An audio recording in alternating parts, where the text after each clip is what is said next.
Hello everyone, I'm back again with another video. Hopefully you are all doing well at this time. I just want to say a few quick things. One, I'm wearing headphones for this video so you guys can tell me in the comments if you can hear the sound quality better, because a lot of you have been complaining and have noted that my sound quality is not very good, so I thought I'd try this out for today.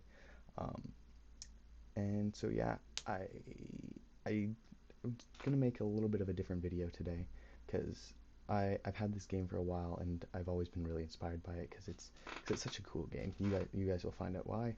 But anyways, a little background on this. This is Ogul versus Agaliana in the candidates match last year, which is the candidates round is sort of, if for those of you who don't know chess that well, it's sort of the round leading up to the World Championship. So in this case, there's a group of four, and the winner of that group of four would go on to play a rematch in the finals.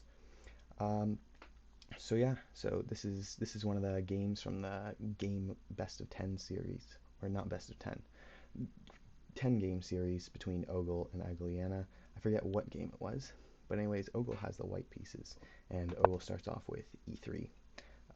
Their response is b5. After the bishop captures, we have bishop a6, which which is a very common line at top level play. It's very strong for black in comparison to other moves. So okay, Ogul captures a pawn, and after the recapture with a knight, you generally see a move here, like maybe d3 is a move, maybe queen e2 is a move, but the move Ogul plays is pretty contrary to normal anti-chess moves, and Ogul gives up his king. And this generally isn't what you want to do. You normally want to have your king for the endgame because it maneuvers well. And although it won't beat a lot of pieces one-on-one, it is very helpful when you do have other pieces on the board, but less pieces on the board, because you can move it so easily. But okay, this is how Ogul prepared for the game. We have bishop captures, and after the knight captures, we have queen b8, and Ogul plays the strongest move here, which is b3. After the queen recaptures, definitely don't want to capture this way, because this will open up the file for the rook. So Ogul captures outwards, and then we have knight to b6.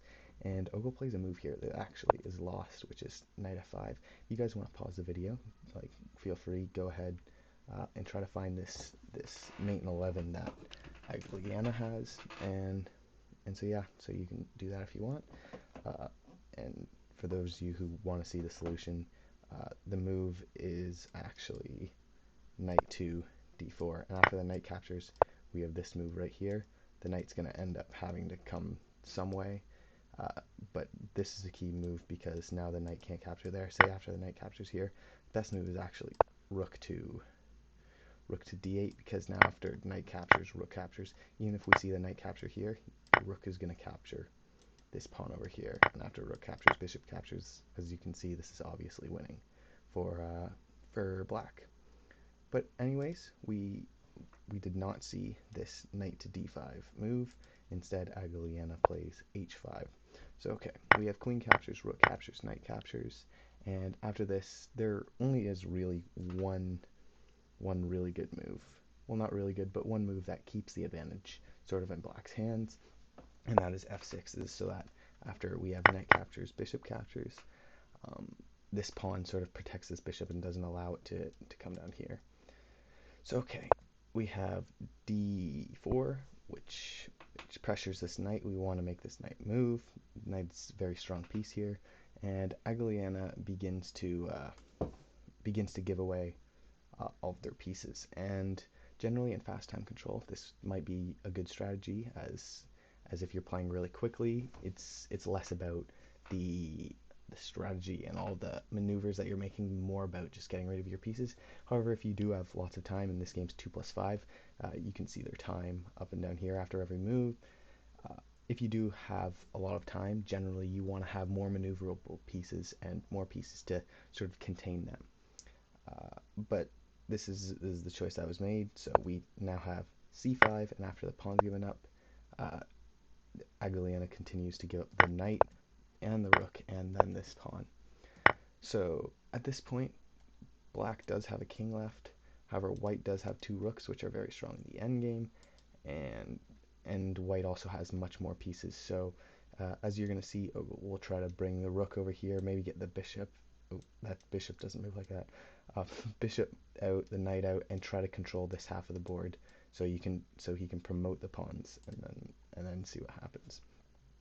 But anyways, as we move on, we have bishop h6, and here's another point in the video where if you want to pause and try to find a winning move for, or a very strong move for Ogul, uh, because in the game, Ogul plays knight b3, and after bishop captures, we have pawn captures. However, there was a move that definitely put this game more in Ogul's favor, and that move is actually rook promotion.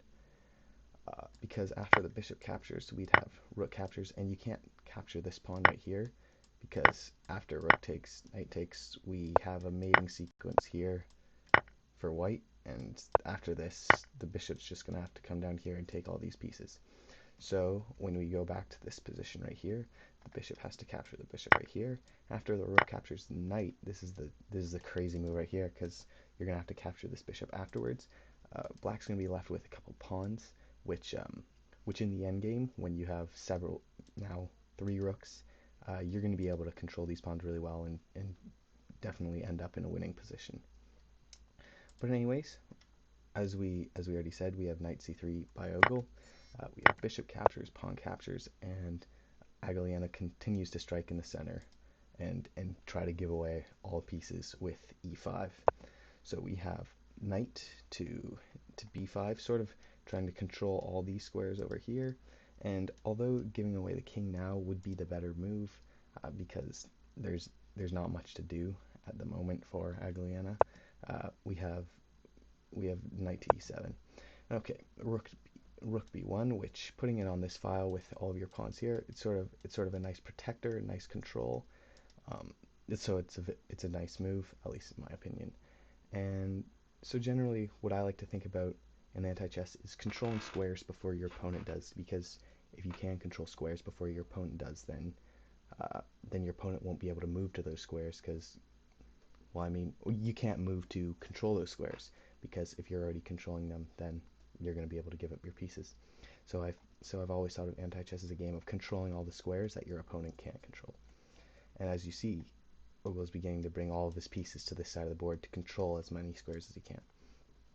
So anyways, we have king to f7, and we have bringing the bishop out to d2, so trying to get the bishop out, maybe control squares this way. Anyways, we have knight back to g8 and bishop to a5, so slowly improving the position. After it brings the knight back, we have a strange move by Ogul, which brings the bishop back. I don't really know what happened there, but of course I definitely don't have the credentials that Ogul does, so I can't explain this. Anyways, we have knight back.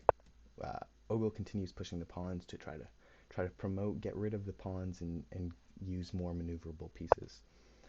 So Agaliana continues to push the pawns, and after Ogul brings the rook over, as you can see at this point, if we show all the squares that Ogul has control of over Agaliana, there are several more squares that Ogul can control, and in the end trap Agaliana in this corner. So we have f5. Obviously, if you can get rid of this pawn and this pawn, that might be a little more helpful. It would just getting rid of pawns and making it so that your knight and king can move. So anyways, Ogul gives up one pawn, and then after pushing a6, Agaliana gives up the other pawn. And at this point, Ogul is definitely winning advantage. However, Ogul is very low on time, 35 seconds, compared to Agaliana's 1 minute and 35 seconds. So we'll see what Ogul does here. After it moves the king out, and really, your king doesn't have a lot of good moves in this position. If you try to play something like this, then after the knight goes there, so say for example, we have king over here, we're gonna have knight d6, and then after the king captures, the rooks are gonna be able to work together and get rid of all these pawns on this side. And so we have after moving the king away, we have a4, and then moves the king up. Over here, there's not much else to do, as we already explained. Agaliana brings the knight to h6, and after the bishop comes to c3, just moves the knight back again. We have bishop back to c1, and Agaliana now brings the knight over to this square, sort of just because Ogul got rid of control a little bit by moving the bishop back. Agaliana wants to try to control this file as much as possible. So we now have g4, getting rid of the pawn, and Ogul gets rid of the bishop now. And after king takes h4, a strange move by Ogul. Ogul plays rook to b3, which I would call a strange move because, as you'll see in a second, he's just going to have to move it right back, because after the king comes over here to get rid of, to threaten this pawn, if the pawn ever ends up capturing the king, then you're just going to be able to push the pawn. The rook's going to have to capture this pawn. Because the knight's so far in the center, you're going to be able to get rid of the knight as well and win the game. So anyways, we have knight back to g8, and this is where Ogul starts his crazy sort of reign of terror, which I find really interesting. He promotes knight, which generally knights are not very good in endgames, but Ogul is a very strong player and obviously knows what he's doing here. So we bring the king over as explained before, and Ogul has to move the rook back to b2, second rank. The king continues to move, and as you'll see, the king doesn't have a lot of squares, so you're just going to have to move the king back and forth for a while, because there's nothing else you can do. You can't bring the king too far over, because you're going to be able to give up all of your pieces on this side. However, Ogul is only at 15 seconds compared to a minute 30, so this is going to be a close one. We have knight out here. You don't really get anything by giving the king away. It's just sort of now you are only left with a knight, and your knights aren't gonna beat all of these pieces over here. So anyways, we have king back to g6, and Ogul continues pushing his other pawns. We now have king g5, and Ogul brings in a third knight into the game. After the king goes back to g6, we see several moves in a row of king back to g6 and then king back to g5, because you can't bring the king over to that square now, or this square, because of the knight.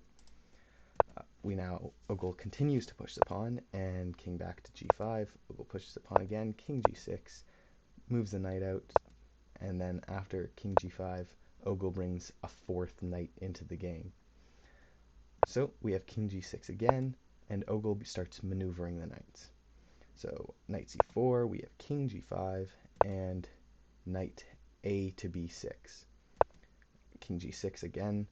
Ogul has a mate in 7 in this position, but obviously not that easy to see. But Ogul continues maneuvering the knights into favorable positions.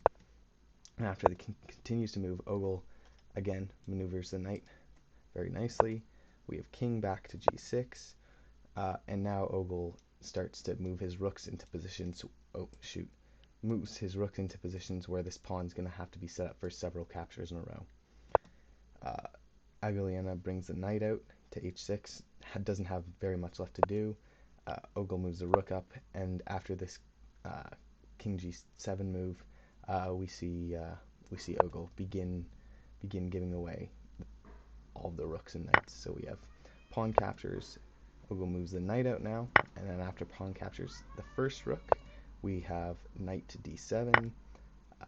We have captures the rook with promotion, and now Ogul gives up the first knight, or if you want to say the second knight, and then this knight, and then after this move, if you capture this knight, obviously you have this pawn move where it's mate, but in this game, Agaliana played pawn captures, and then after Ogul played knight c4, the game ended in Ogul's favor, and Ogul went on to win this match and win the candidates tournament to face Arimakat in the finals. So really, really crazy stuff. It was really very, very enjoyable game how Ogul brought in 4 knights into the game and really just controlled all these squares.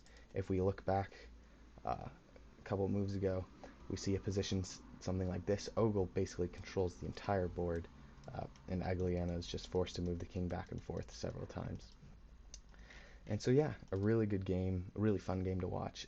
If you guys have any game suggestions, be sure to message me on Chess. Join my Chess team. Please subscribe if you enjoyed, and thank you for watching. See ya.